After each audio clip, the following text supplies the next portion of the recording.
आज का हमारा टॉपिक है वाइट ब्लड सेल्स यानी कि WBCs। आज हम जानेंगे WBCs क्या होता है, WBC कितने टाइप के होते हैं, उसका क्या क्या फंक्शन होता है, हर एक टाइप के क्या क्या नॉर्मल वैल्यूज़ होती हैं, उनको हम माइक्रोस्कोप के ज़रिए कैसे पहचान सकते हैं, कौन सा WBC कौन से टाइप का WBC है, स्टेन करने के बाद वो WBC कैसा कलर लेता है, कौन कौन से केसेस में पर्टिकुलर एक WBC बढ़ जाता है और कौन कौन से केसेस में WBC हमारा डाउन हो जाता है। तो ये सब चीज़ें हम WBCs के बारे में आज जानेंगे। तो चलिए शुरू करते हैं। WBCs यानी कि वाइट ब्लड सेल्स। WBCs को हम मेडिकल टर्म में ल्यूकोसाइट्स भी कहते हैं। जो ल्यूकोसाइट है वो ग्रीक वर्ड से आया है, जिसमें ल्यूको का मतलब होता है वाइट और साइट का मतलब होता है सेल। ये हमारी बॉडी का फर्स्ट लाइन ऑफ डिफेंस है, यानी कि हमारी बॉडी में अगर कोई भी बाहर से ऑर्गेनिज्म आएगा हमारी बॉडी को नुकसान पहुंचाने के लिए, तो सबसे पहले उससे फाइट कौन करेगा? हमारा WBCs।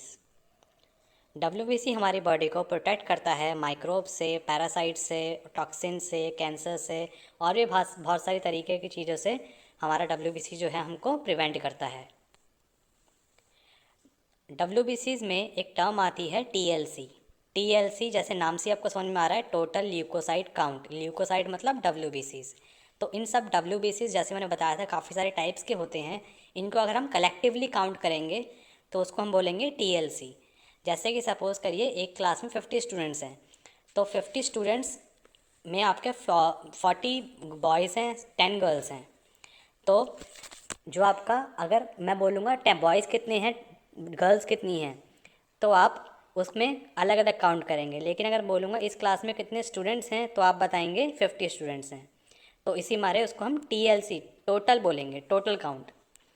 तो आपका टोटल काउंट होता है, उसकी नॉर्मल वैल्यू होती है TLC की 4000 से 11000 पर mm3, यानी कि 1 mm3 में आपके 4000 से 11000 WBCs होते हैं।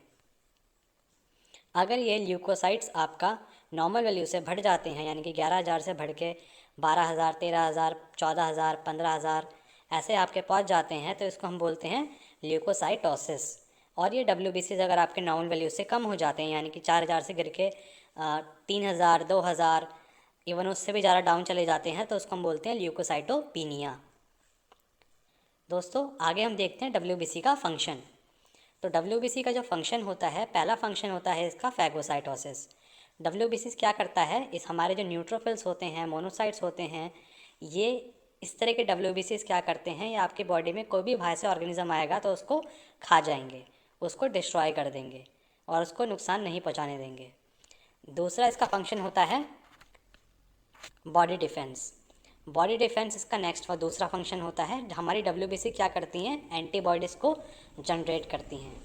तो एंटीबॉडीज़ जनरेट करने से क्या होता है कि अगर आपको कोई डिसीज़ हुआ है तो वो डिसीज़ आपको दोबारा ना हो। अगर वो डिसीज़ कॉजिंग ऑर्गेनिज्म आपकी बॉडी में दोबारा आता है तो उससे WBC आपको फाइट करेगा।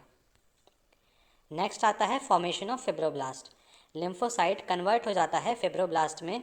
जहाँ पे भी आपका इन्फ्लामेशन होगी या फिर आपका कहीं पे टिश्यू रिपेयरिंग हो रही होगी या फिर रीजनरेशन हो रहा होगा टिश्यू का, वहाँ पे आपका लिम्फोसाइट कन्वर्ट हो जाएगा फिब्रोब्लास्ट में। ये साथ ही साथ हेपेरिन भी सिक्रीट करता है। हमारा जो बेसोफिल होता है वो हेपेरिन सिक्रीट करता है और इस तरीके से ये इंट्रावेस्कुलर क्लॉटिंग को प्रिवेंट करता है, यानी कि आपका जो ब्लड है आपके ब्लड वेसल्स के अंदर ना क्लॉट हो, इससे बचाता है।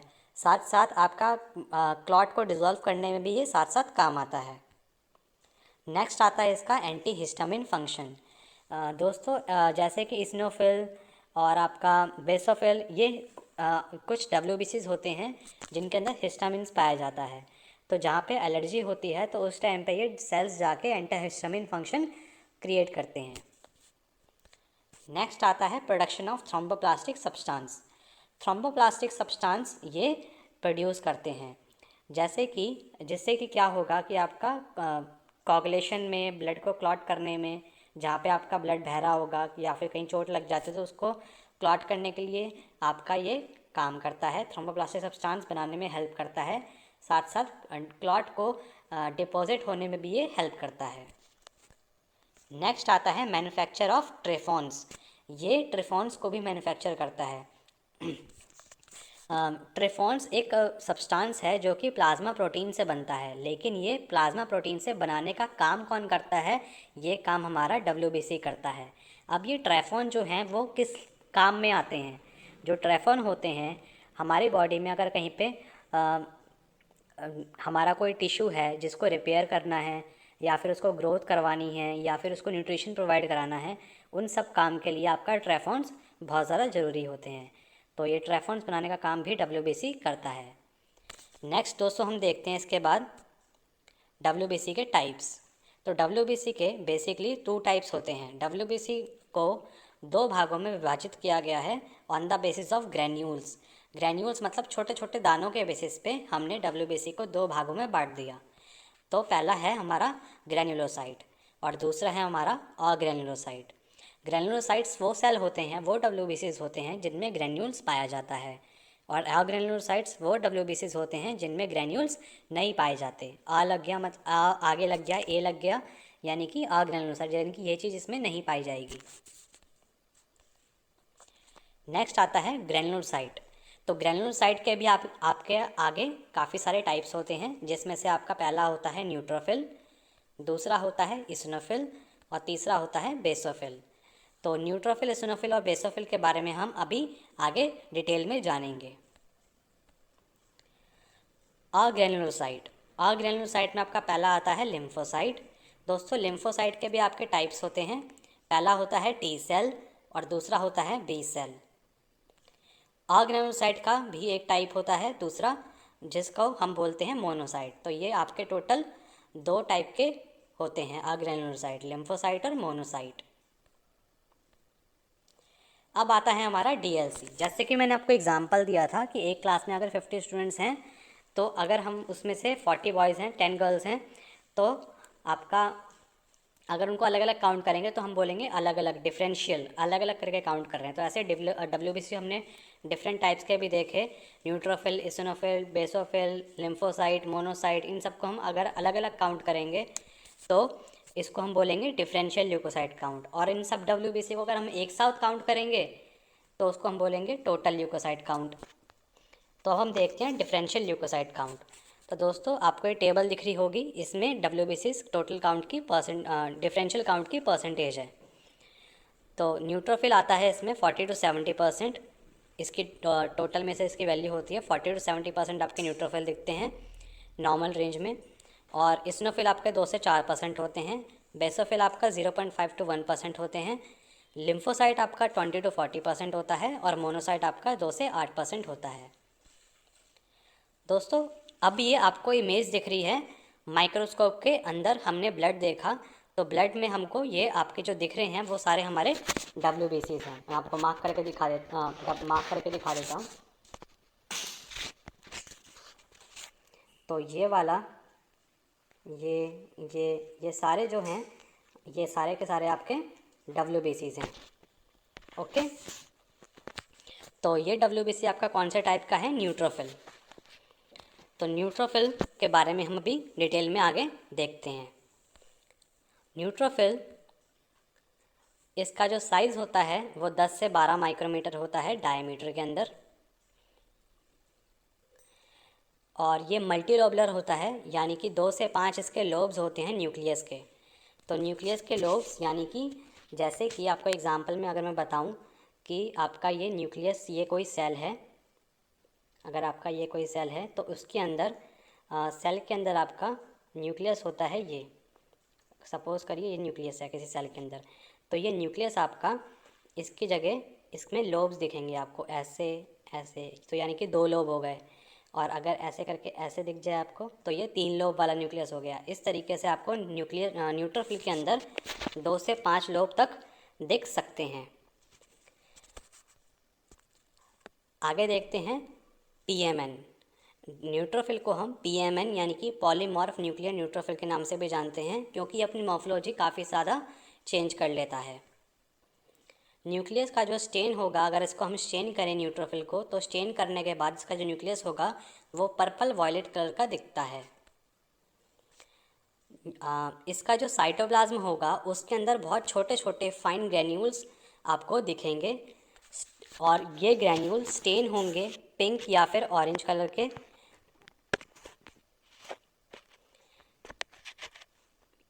नेक्स्ट इसका फंक्शन जो है वो है हमारा फैगोसाइट पैथोजन। ये हमारे पैथोजन्स को फैगोसाइट करता है, यानी कि पैथोजन को हमारे खाता है, यानी कि बाहर से कोई भी ऑर्गेनिज्म आएगा तो उसको इनगल्फ कर लेगा, जैसे कि मैंने आपको फंक्शन में बताया था फैगोसाइटोसिस।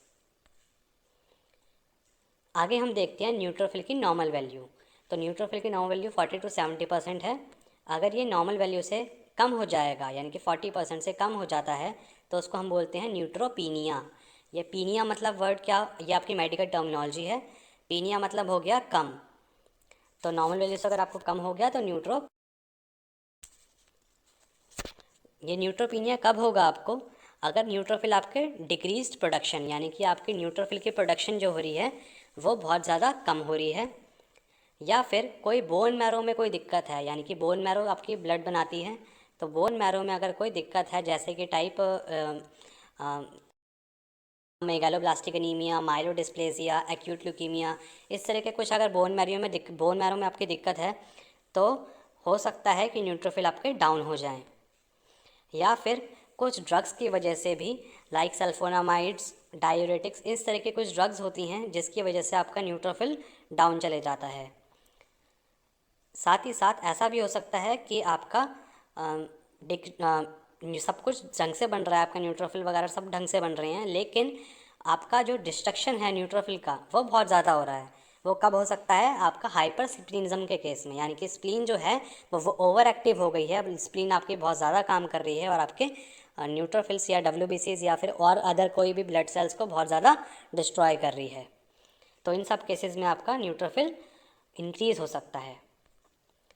आगे हम देखते हैं न्यूट्रोफिल अगर आपका नॉर्मल वैल्यू से ज़्यादा चले जाएगा, यानी कि 70% से बढ़ के आपका 80% हो जाएगा, 90% आपके WBCs में से सिर्फ न्यूट्रोफिल हो रहे हैं, तो वो किस किस केस में हो सकते हैं। तो अगर ये आपके 70% से बढ़ के आपके ज़्यादा परसेंटेज में चले जाते हैं न्यूट्रोफिल, तो उसको हम बोलते हैं न्यूट्रोफीलिया। तो आइए देखते हैं किस किस केस में न्यूट्रोफीलिया हो सकता है। पहला है हमारा बैक्टीरियल इन्फेक्शन, दूसरा है इन्फ्लामेशन, या फिर क्रॉन्स डिसीज़ के टाइम पे, ट्रॉमा या फिर कोई सर्जरी हुई हो उस टाइम पे, या फिर टिश्यू नेक्रोसिस हो रहा हो, टिश्यू डिस्ट्रक्शन हो रहा हो, टिश्यू का इन्फेक्शन हो रहा हो उस केस में, या फिर कोई हेमरेज हो या फिर हीमोलाइसिस हो रहा हो कहीं पे उस केस में। तो इन सब केसेस में आपका न्यूट्रोफिल जो होगा वो नॉर्मल वैल्यू से बढ़ जाएगा।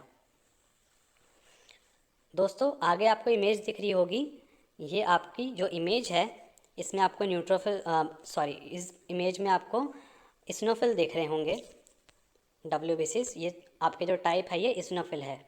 तो आप इसका डिफ्रेंशिएट करके देख सकते हैं न्यूट्रोफिल से।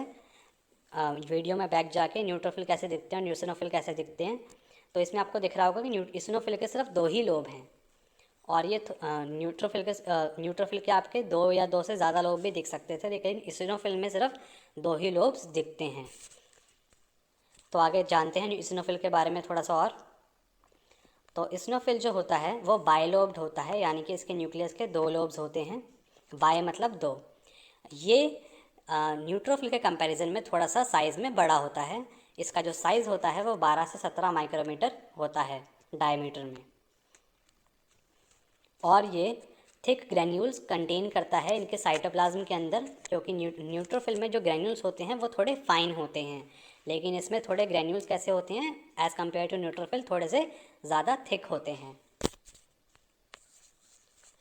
इसका जो न्यूक्लियस होता है वो उसको स्टेन करने के बाद वो थोड़ा हल्का दिखता है, हल्के कलर का दिखता है as compare to neutrophil. Neutrophil का जो न्यूक्लियस होता है वो पर्पल कलर का थोड़ा डार्क दिखता है, लेकिन इसमें आपको थोड़ा एज़ कम्पेयर टू न्यूट्रोफिल थोड़ा लाइट दिखेगा। इस्नोफिल का जो साइटोप्लाज्म होता है उसमें आपका काफ़ी ज़्यादा लार्ज, राउंड, ओवल, पिंक या फिर ऑरेंज कलर के ग्रैन्यूल्स आपको देखने को मिलते हैं। इस्नोफिल का जो फंक्शन होता है कि ये आपका इन्फ्लेम्ड एरिया, जहाँ पे भी इन्फ्लामेशन होती है वहाँ पे ये मूव कर लेता है। कोई भी सब्सटेंसेस हो उसको ट्रैप कर लेता है, कोई भी ऑर्गेनिज्म, इन्फेक्टेड ऑर्गेनिज्म होगा उसको ट्रैप कर लेगा, जकड़ लेगा सेल्स को किल करने में, और साथ ही साथ कोई अगर पैरासाइटिक इन्फेक्शन आपको हुआ है उसमें भी काम आता है। आपका बैक्टीरियासाइडल का अगर कोई एक्टिविटी हो रही है बॉडी के अंदर तो उसमें भी आपका पार्टिसिपेट करेगा ये। साथ ही एलर्जी, स्पेशली आपका एलर्जी के लिए होता है ये, कि आपका अगर कहीं पे एलर्जी हुई है आपकी बॉडी के अंदर तो आपका इसिनोफिल जो होगा वो बढ़ जाता है और आपका पार्टिसिपेट साथ साथ करता है इन्फ्लामेटरी रिस्पॉन्सेस के अंदर भी। आगे इसिनोफिल के बारे में देखते हैं इसकी नॉर्मल वैल्यू। तो इसिनोफिल की जो नॉर्मल वैल्यू होती है वो 2 से 4% होती है। अगर ये नॉर्मल वैल्यू से बढ़ जाता है तो उसको हम बोलते हैं इसिनोफीलिया।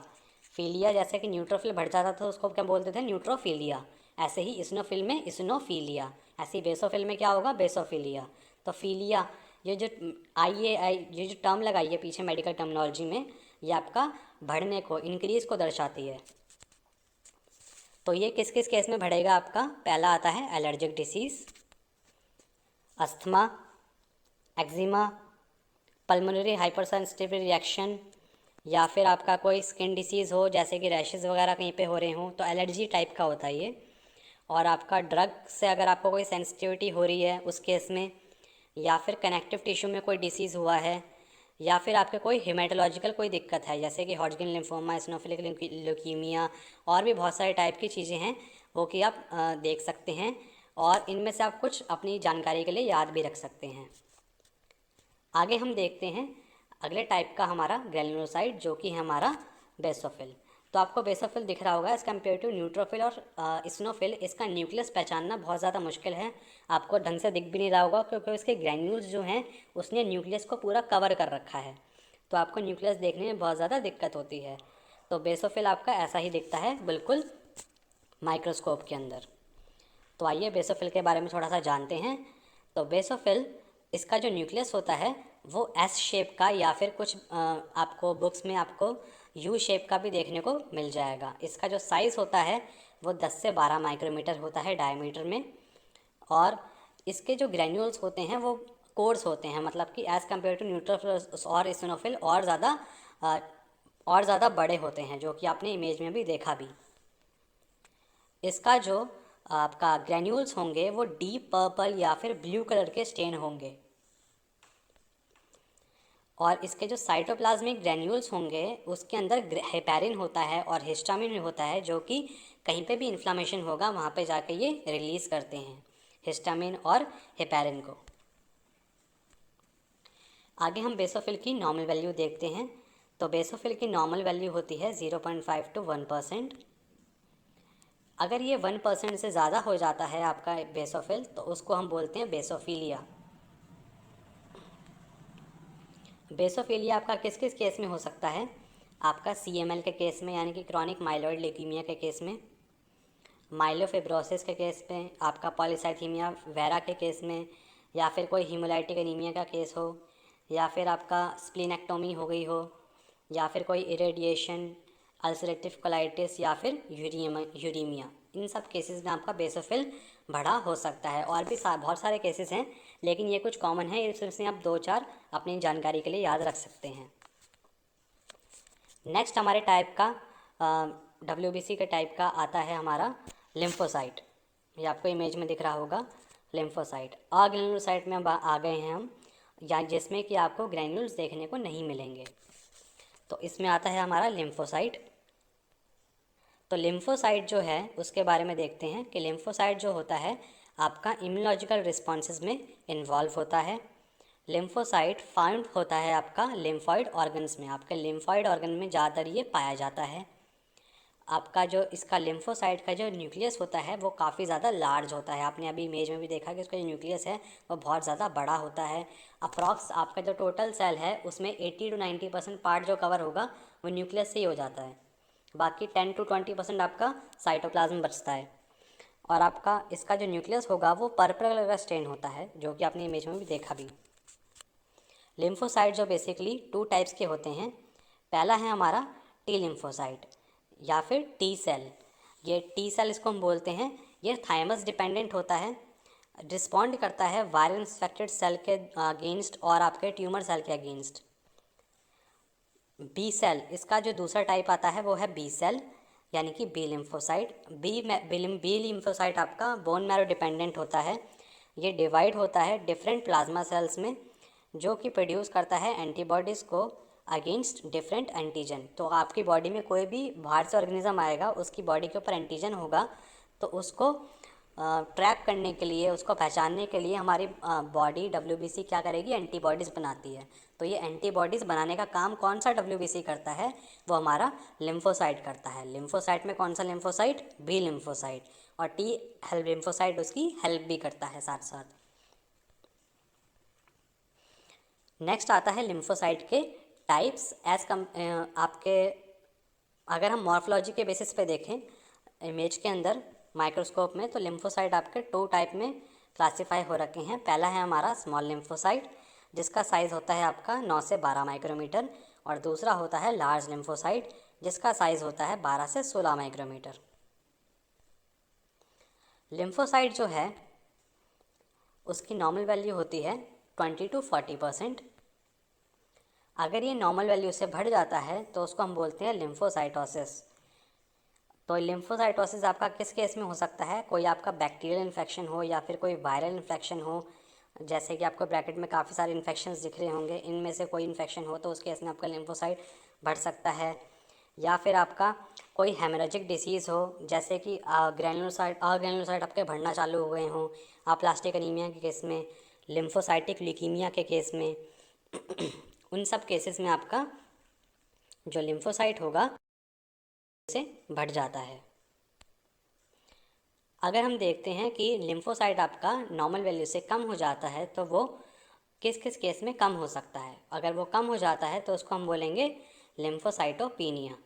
तो आपका ये कार्डियक फेलियर, कोशिंग डिसीज़, ल्यूकीमिया के केस में, और आपका SLE के केस में, सिस्टेमिक ल्यूपस एरिथेमेटोसिस के केस में, और आपका यूरीमिया के केस में, इन सब केसेस में आपका जो लिम्फोसाइट होता है वो नॉर्मल वैल्यू से कम हो जाता है।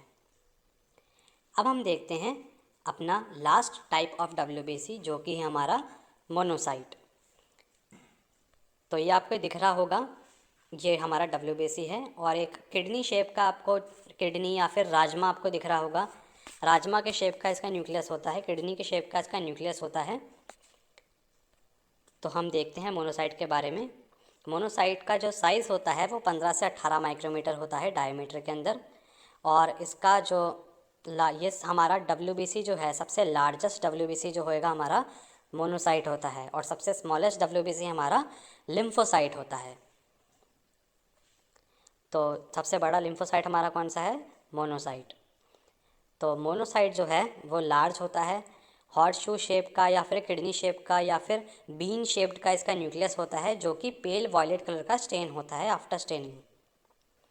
न्यूक्लियस जो होगा इसका काफ़ी ज़्यादा लार्ज होगा, थोड़ा सा कर्व्ड होगा, और हॉर्स शू शेप या फिर किडनी शेप की ये शेप ले लेता है, थोड़ा सा फोल्डेड होता है या फिर कर्ल्ड होता है। दोस्तों, अगर आपको वीडियो अच्छी लग रही हो तो प्लीज़ वीडियो को लाइक कर दीजिएगा। अगर आपका कोई क्वेश्चन है तो कमेंट बॉक्स में मेरे को पूछ सकते हैं, मैं रिप्लाई ज़रूर करूँगा। और प्लीज़ चैनल को सब्सक्राइब करिए ज़्यादा से ज़्यादा, और वीडियो को शेयर करिए। तो चलिए वापस आते हैं अपने टॉपिक पे, मोनोसाइट पे। आपका जो इसका साइटोप्लाज्म होगा वो स्टेन करेगा पेल ग्रेइश ब्लू और उसका जो ग्रैन्यूल्स होंगे वो आपको डस्ट की तरह बहुत छोटे छोटे दिखेंगे। वैसे ऑर्गेनोसाइट का टाइप है ये, लेकिन इसमें ग्रैन्यूल्स एक्चुअली में थोड़े से होते हैं, और रेडिश ब्लू कलर के छोटे छोटे इसमें ग्रैन्यूल्स देखने को मिलते हैं। आपका जो मोनोसाइट है इसका फंक्शन क्या होता है कि ये कैपेबल होता है इंजेस्ट करने के लिए बैक्टीरिया और कोई पार्टिकुलेट मैटर, जैसे कि कोई स्कैवेंजर सेल हो गया, कि जहाँ पे आपकी इन्फेक्शन की साइट होगी वहाँ पे ये स्कैवेंजर सेल की तरह काम करता है। यानी कि जो ऑर्गेनिज़म है जो बाहर से आया उसको इन्फेक्शन वाली साइट पे, और इन्फेक्शन अगर फैला रहा है ऑर्गेनिज़म कोई बाहर से आके हमारी बॉडी के अंदर कहीं पे इन्फेक्शन फैला रहा है, तो उस इन्फेक्शन वाली जगह पे जाके जो बाहर से ऑर्गेनिज़म आया है उसको खाना चालू कर देगा।